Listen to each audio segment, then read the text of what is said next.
So here we are, we have the Sigi's Revenge and her crew, led by Hanso Kindongo, who's just down here. And we are following on the narrative I said before in the prequel. So we're just following up on some leads, just about to decide on our plan. Return to our ship at docking station 3 in the starport on Macon IX. But before we can decide what we're going to do, the Gratton Gang appear. So the Gratton Gang are hulkers. They are just coming out from the building underneath. They're aggressive. There's only the 3 of them, thankfully. And we can see that one has what's a power claw, so we're going to be the one with the hammer. One has a rattle gun, and one has a colonial rifle, which we'll call the one with the pistol. So we'll see what damage they do to us. They are raiding my area, so effectively it's just a hold the field game, and if I hold the field, great. If I don't hold the field at the end of the game, then they'll do some damage to my ship. The Sigi's Revenge will take damage, so that's not ideal.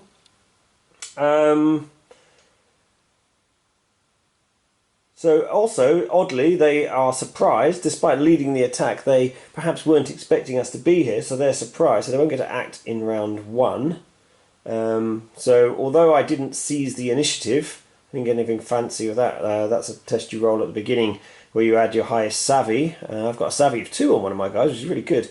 But I still, on 2d6, didn't manage to get over 10 with that +2. So I didn't seize the initiative, but I will be able to act freely in that first round and hopefully get into better positions to deal with the Gratton Gang. So this table's set up a little bit bigger. Some of it's just for scenic effects in the background. We're just playing on a 2x2 in the middle. Yeah, and it's a fight to the death. So another little look around the starport. Here we are, entering the starport with the Gratton Gang. They're coming forwards to attack the Sigi's Revenge as it's loading up. Hanso Kindongo is the chief of the crew. KR8, one of the bots. AZ13, another one of the bots. And Trey Hanan with his rattle gun. Over here we have a couple more members of the crew. We have Lo Sanon, the engineer, and then we have Jason Tranick, the scoundrel. And they all have to start 18 inches away. Although they're not going to act in the first round, I'm going to still roll to see what they would do. So what you do is you roll a dice for each model, so 6 dice in this case, and then you see what equals your reactions. So I've got reactions of 2 on each of my humans and on KR08, whereas reactions of 1 on Lo Sanon and AZ13. So that means that if you get a 1 or a 2, you can put that on to activate early in the round, before the enemy does, on models with a reaction equal to the number. So I mean, I only got 2 1s. So 2 of my models, any 2 of my models could have reacted. If it had been a 2, then only those models with a reaction of 2 would have been able to go first. As it happens, it doesn't make any difference, because this round they actually are slightly surprised to find us here, so we get to react first. So because I can activate everyone, I'm just going to do them as I want. So I'm going to start with Jason Tranick. He can normally move 5, but he can dash for an extra 2 by using his action. You have to movement and then an action, or you can expend your action to do something else, like a bit of extra movement. So he's going to dash 7 inches to up there. He's only got a short range pistol, so he's just going to run up and stay. Actually, he's going to stay fully in cover there. So he's now done his activation. I'm then going to activate Lo Sanon. He can move 4, so I'm going to move him up here. And he actually has an infantry rifle. So that's a 30-inch range. So he's clearly in, about 20 inches. We're going to shoot one of the Gratton Gang. We'll shoot the one with a rattle gun. That looks like the one that will be the hardest thing for me. So he only gets 1 dice with his infantry gun. And there's cover because he's shooting over these things. So it's either in the clear or it's cover, so he needs a 6 to hit. He doesn't get a 6. He doesn't get to add anything to that. Oh, actually no, he has a combat of 1, so that means that the 6 becomes a 5. So that is a hit. So having hit with the infantry laser, I now need to roll against the toughness. Now for a Hulker, which is what the Gratton Gang are, their toughness is 5. There's no modifier from the infantry gun, so a 5 or a 6 would always take the model off, will actually remove the model. There's no wounds or anything, he's literally just gone. So, oh, look at that! So that is really good for me. I have already taken off the one with a rattle gun. So bye-bye, Mr. Gratton Gang member. You shouldn't have come and picked on us today. And Lo Sanon is going to certainly be gaining some experience from having done that. A little bit more action. KRO8 has just moved over there into some cover. He dashed to go over there. He has a shotgun, so he's got 12-inch range, so we're out of range at present. And then Hanso has moved forward into a bit of cover, and she's going to shoot with her laser rifle at the one with the power claw, in this case the hammer. So still going to be a 6 to hit at that range, and with cover. So oh, we are going well on the shooting. Right, so again, it's the same weapon, so it's an infantry laser, so it's just going to be a 5 or a 6 to take out. No, didn't manage to do anything. So just push him back an inch. So when a model is hit but not killed, it's pushed back an inch and gains a stun marker. I've just put a small dice there to recognise the stun. And what that means is stunning reduces what you can do, but also, and it's bad for you if you get into a brawl, which is a melee, but also if you ever get 3 stun markers, you actually remove from the game. So AZ-13 just moved forwards into cover, couldn't really get a shot off there, so he dashed. And then Trey Hernan has moved over from this side, just behind this thing by the, whatever it is, a light or something, by the platform, and he's going to take a shot with his rattle gun over at the Hulker there. So because he's a rattle gun, he gets 3 shots, but it's heavy, so he's going to put all 3 shots on the same model.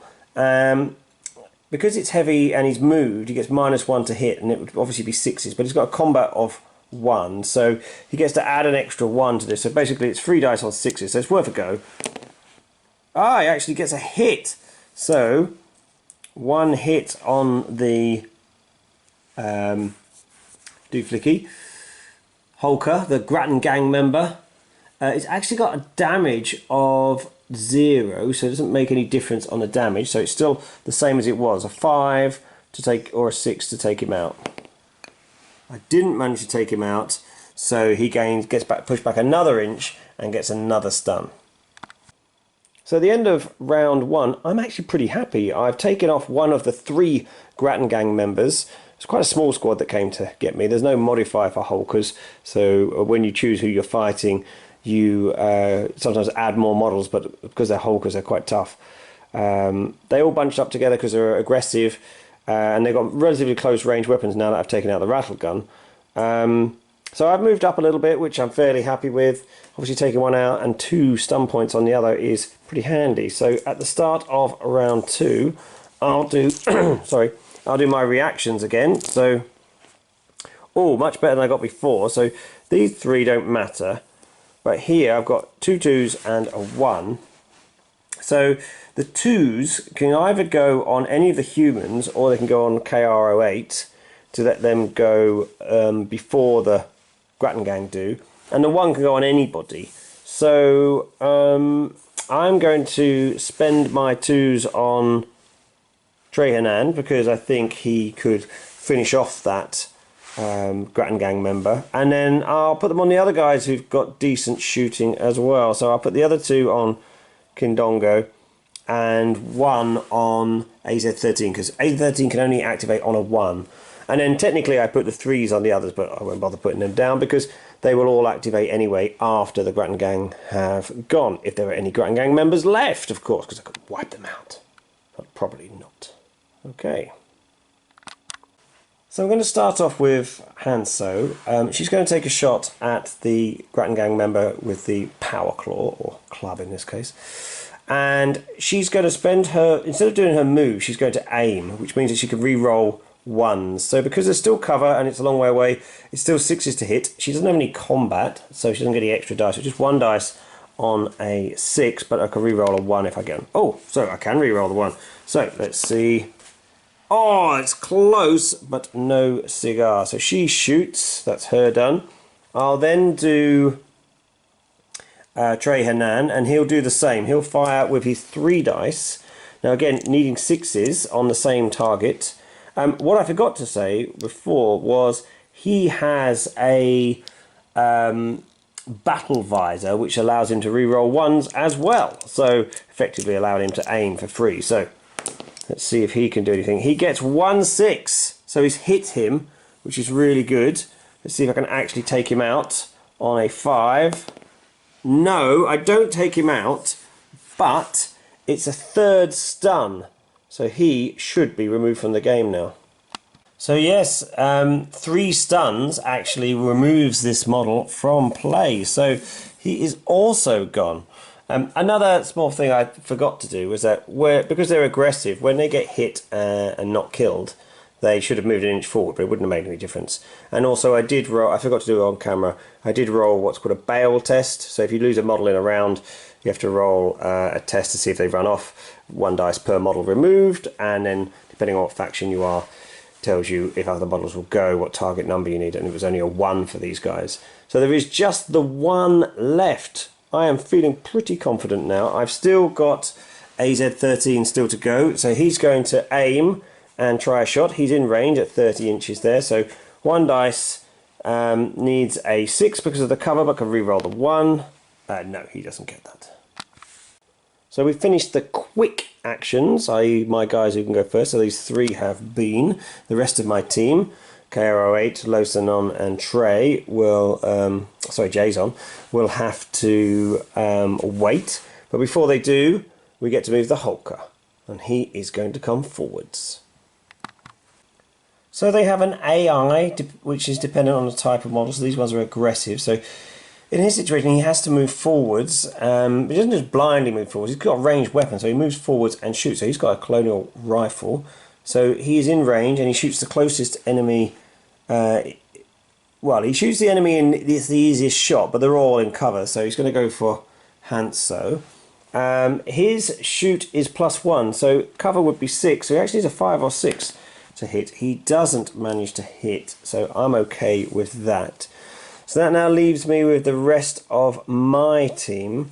Well, I'll start with Losanon, because he did okay before. So he's got +1 combat, so he'll shoot with his infantry rifle.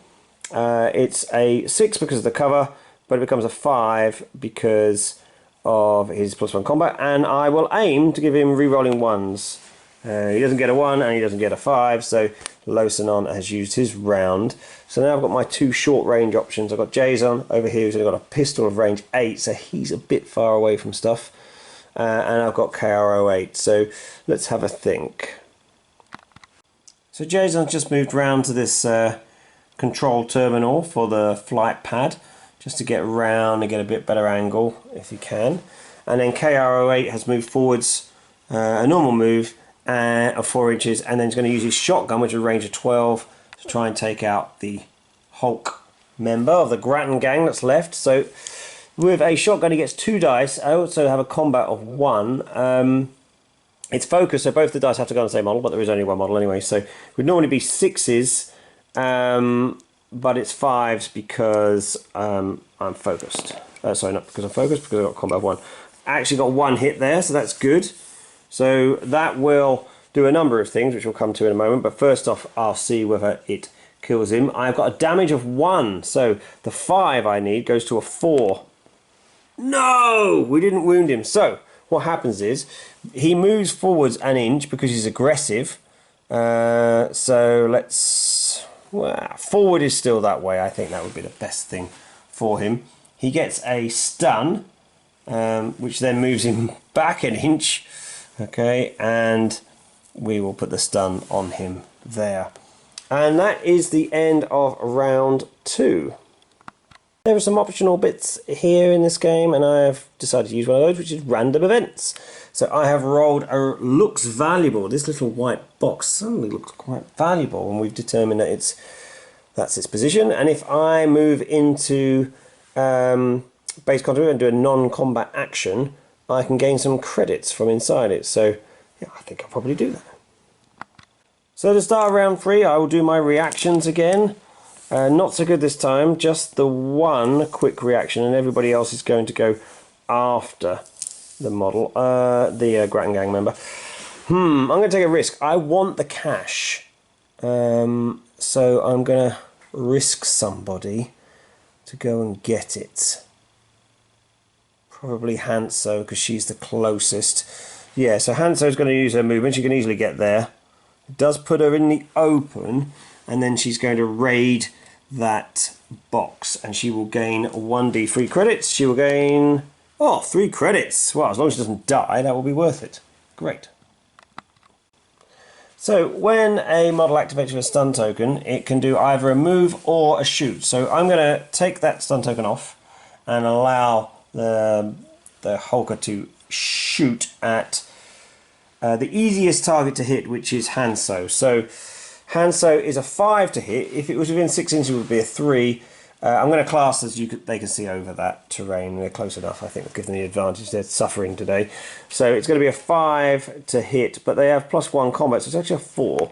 I might regret this. So they have managed to hit Hanso, and then Hanso will have to make their toughness roll. Hanso has a toughness of 4, which is not great. So no modifiers to this, but a 4 or more and Hanso will be taken out. No! Hanso is taken out, but I have a choice here. I have some luck on Hanso, so if I use the luck, I can ignore that effect and just like she leaps aside at the last moment. So I think I'll do that. I don't want to run the risk of her being injured. I haven't rolled on the injury table yet. It might not be that bad, but I suspect there's a chance of dying. So I will use her point of luck. And the luck moves Hanso just 1 inch towards the Gratton Gang member. So my quest for credits nearly backfired there. So what am I going to do? Well, I've got all my gang to activate now. So I'll start with Trey, and he is going to shoot with his rattle gun and try and take out the hulking brute from the Gratton Gang. So 3 shots, there's no point in aiming because his battle visor gives him that effect anyway, needing 6s.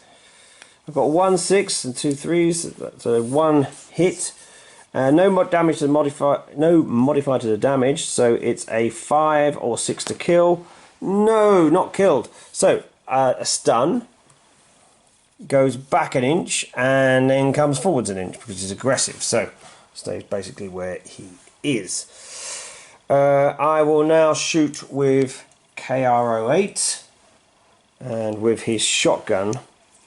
2 dice, combat with him, so he gets +1, so 6s become 5s. No good.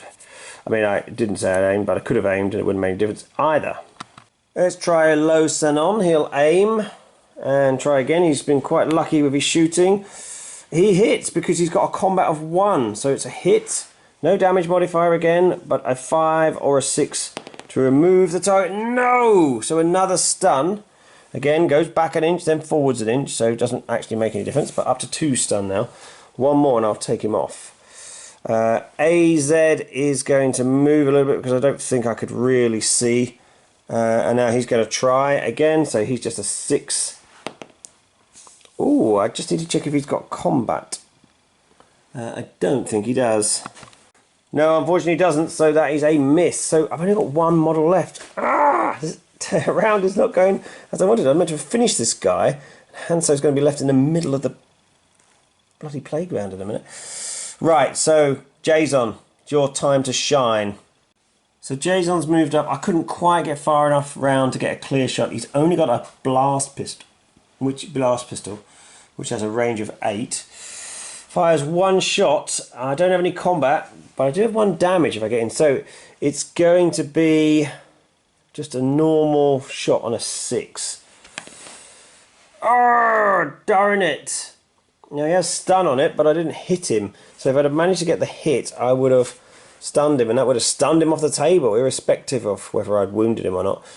So, okay, at the end of round 3, I've moved up a bit. I gained some credits, but I haven't actually dealt with the last member of the Gratton Gang. Now, so start of round 4, I'm hoping for some quick reactions so I can deal with him before he deals with me. Yes, right, so 3 are no good to me, but I've got some good reactions here. So, I think we will spend all of these on the guys that matter. So, we're going to spend... I'm going to take a risk and leave Hanso there because all of those models are going to get good shots. So let's try Jason first. I think Jason can do the magic here because he's going to stun if he hits. So let's try and get that clear shot. Come on, Jason, it's your moment. Here he is. He's moved around. He's got a speed of movement, sorry, of 5 inches. So he's got round. He can now get a clear shot. Now he only has the 1 dice, but it's a 3 or more, and my blast pistol. It's a 3 or more because it's at close range in the open. So he's got a good chance of hitting. If he does hit, he will automatically put on a stun, which will take him off, irrespective. So here we go. Just need to hit 3+. Yes! Right, I'll roll to see if I can wound him anyway. I didn't wound him, but it's an extra stun point, and that will take off the last of the Gratton Gang. So that's the end of the raid on the spaceport. All of my members have stayed on the table. No one's been injured, although I did need to use my luck with Hanso. I've dealt with 3 members of the Gratton Gang. Now we'll have to see whether they are going to realise that picking on me is not the best thing, or if they're going to decide that they still want to be my rivals. We took 4 rounds to do it. I found some credits on the table, and now we'll go into the post-game sequence. So this game has quite a lot of role-playing elements in the sort of post-battle and pre-battle stuff. So first off, these were criminals, so I get an extra credit for the Gratton Gang coming here. I also now see, as their rivals, on a 4+ on 1 dice, they will leave me alone. In future, they've realised that I am better than them. Oh, they do! So they're no longer my rivals. That's good. So the Gratton Gang can bugger off, basically. There you go, Gratton Gang.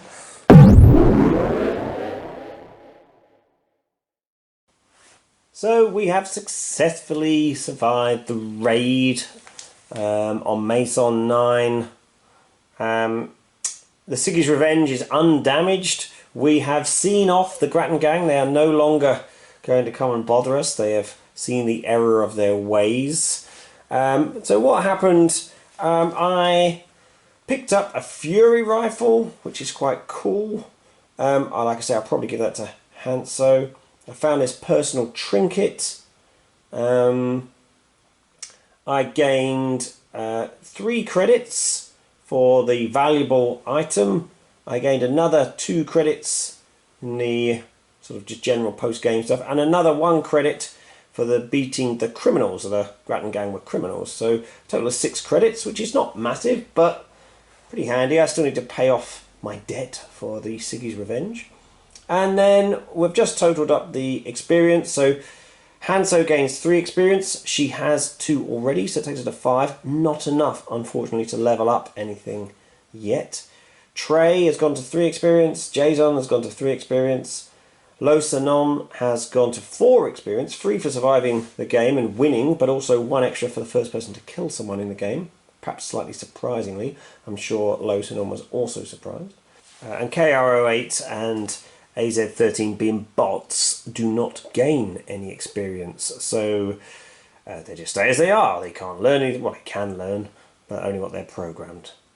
Okay, so that is the end of my first ever game of 5 Parsecs From Home, and I must say I've enjoyed it. It's simple. The games themselves are quite quick, but a lot of the gaming comes from the narrative elements around it. So like I say, it's a bit of a role-playing game, campaign sort of thing, and as I say, we are all joining together on this, myself, Ciaran, Claudio and Hal, and we'll all have our own games, and we might have some of those on video, and we'll certainly be discussing what happens in a narrative way with all of our crews. So great, thank you very much for watching. Please like, comment and subscribe, because I'm keen to see if people like what we're doing with this. If you'd like to check out the Way to Fire podcast, check out our other videos, and find us on the Way to Fire Facebook page, and join in on the Way to Fire Hobby Hangout, which is where you can show off your models that you're painting and the games that you're working on, and we can all sort of chat about geekiness. So cool. Thank you very much, everyone. Take care, and bye.